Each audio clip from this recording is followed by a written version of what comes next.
வணக்கம், இது crime time. நான் பாலவேல் சக்கரவர்த்தி. காஞ்சிபுரத்தில் புகழ்பெற்ற மார்க்கெட் எதிரே அமைந்துள்ள டாஸ்மாக் கடையால் அப்பகுதியே திறந்தவெளி மதுபான கூடமாக காட்சியளித்தது. வியாபாரிகளின் நலன் கருதி பொதுமக்களுக்கு அச்சுறுத்தலாக விளங்கும் டாஸ்மாக் கடையை நிரந்தரமாக மூடுவதற்கு கோரிக்கை விடுக்கப்பட்டுள்ளது. தற்காலிக தீர்வுக்கு பதில் நிரந்தரமாக மூடு விழா நடத்தப்படுமா?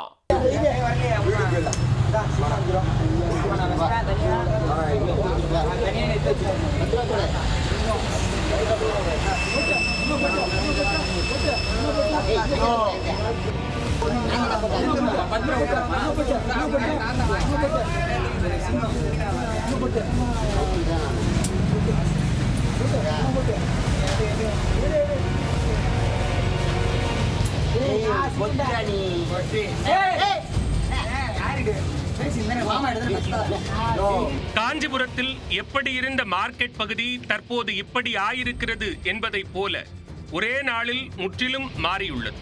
கிராமங்களில் மறைவான பகுதியில் சீட்டு விளையாடினாலே தட்டி தூக்கும் போலீசார், மக்கள் நடமாட்டம் நிறைந்த மாநகராட்சி பகுதியில் வெட்ட வெளிச்சத்தில் சூதாட்டத்தில் ஈடுபட்ட நபர்களை கண்டுகொள்ளாமல் போனது சர்ச்சையை கிளப்பியுள்ளது. சாலையையே சூதாட்ட கிளப்பாக மாற்றிய போதை ஆசாமிகள் மீது எடுத்த நடவடிக்கை என்ன?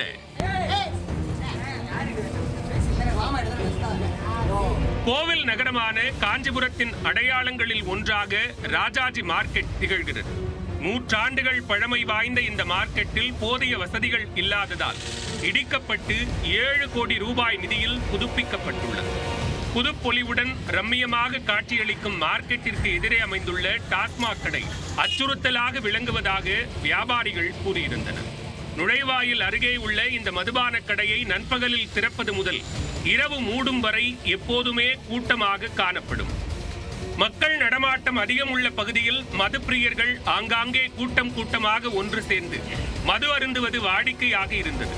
அவ்வழியாக வரும் மக்களுக்கு அச்சுறுத்தலாக விளங்கியதுடன் காலி பாட்டில்களை சாலையில் வீசி மதுபோதையில் அலப்பறை செய்துள்ளனர்.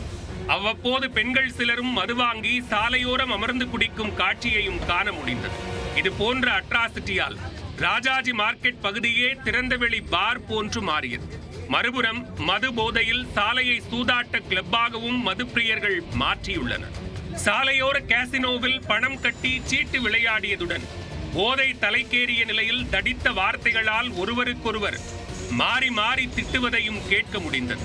வியாபாரிகளும் பொதுமக்களும் பயன்பெறும் வகையில் கட்டப்பட்டுள்ள மார்க்கெட் டாஸ்மாக் கடையால் போதை ஆசாமிகளின் கூடாரமாக மாறும் சூழல் நிலவியது.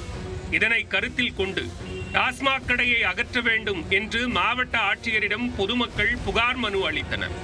இந்நிலையில் புதிதாக கட்டப்பட்ட ராஜாஜி மார்க்கெட்டை முதலமைச்சர் ஸ்டாலின் காணொலி காட்சி மூலம் திறந்து வைத்தார். இதனைத் தொடர்ந்து மார்க்கெட் பகுதியில் உள்ள டாஸ்மாக் கடையை தற்காலிகமாக மூடுவதற்கு மாவட்ட ஆட்சியர் கலைச்செல்வி உத்தரவிட்டார். அதன் அடிப்படையில் மார்க்கெட் நுழைவாயில் பகுதியில் உள்ள டாஸ்மாக் கடைக்கு பூட்டு போடப்பட்டுள்ளது. ஆனால் மார்க்கெட் முன்பு உள்ள டாஸ்மாக் கடையை நிரந்தரமாக மூட வேண்டும் என்று வியாபாரிகளும் பொதுமக்களும் கோரிக்கை விடுத்துள்ளனர்.